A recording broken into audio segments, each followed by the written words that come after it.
Revenir sur les limites de la compréhension de ce qu'est aujourd'hui le Hezbollah d'une manière générale, et notamment dans les yeux des responsables israéliens, même si j'ai du mal à croire qu'ils ne comprennent pas la réalité de ce qu'est aujourd'hui le Hezbollah. Bon. Donc je voudrais revenir sur ce qui est communément dit, pensé, et donc sur les décisions qui sont prises en fonction de ces présupposés, de ces assumptions, si vous voulez. Voilà, je pense qu'il faut en nuancer quelques-unes. D'abord, je pense qu'on surestime l'effondrement du Hezbollah.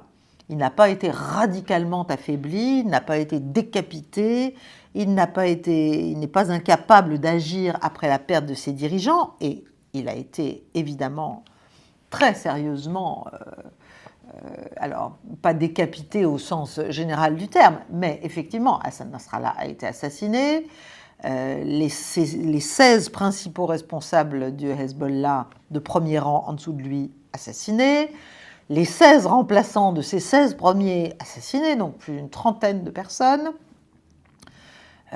Donc oui, c'est un personnel clé qui n'est plus. Mais il y a une troisième génération. Et qui va prendre le manche. Et eux, c'est des jeunes, beaucoup plus jeunes, des experts en armement, ce que n'étaient pas forcément ceux de la vieille génération. Ils ne sont pas forcément non plus tous identifiés par le Mossad. Ils ont une soif de vengeance, vous pouvez l'imaginer, totale. Ils sont moins politiques, donc moins enclins au compromis, à la temporisation que leurs aînés. Et ils sont beaucoup plus audacieux dans leurs initiatives.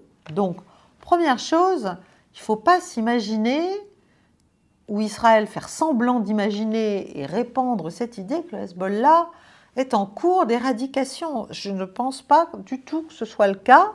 On peut le déplorer, on peut trouver ça, au contraire, penser que le Hezbollah reste une force politique importante, etc., et pas seulement uniquement dans ses modes d'action combattants, terroristes, etc. Bon, mais en tout cas, c'est pas parce qu'on a décapité, on a assassiné 30 personnes, plus le chef, qu'on en a fini. Bon. Il a montré quand même à plusieurs reprises sa résilience dans des conflits précédents. Il dispose d'un réseau énorme, profondément enraciné, bien au-delà de ses capacités militaires strictes. Il est ancré dans le tissu politique, social, économique du Liban, avec des alliances très solides à travers les groupes politiques chrétiens, sunnites et druzes, parce qu'il sait se les ménager, et depuis longtemps. Donc, son influence politique dans la communauté chiite, mais pas seulement, au-delà, est un puissant atout contre l'effondrement. C'est une digue.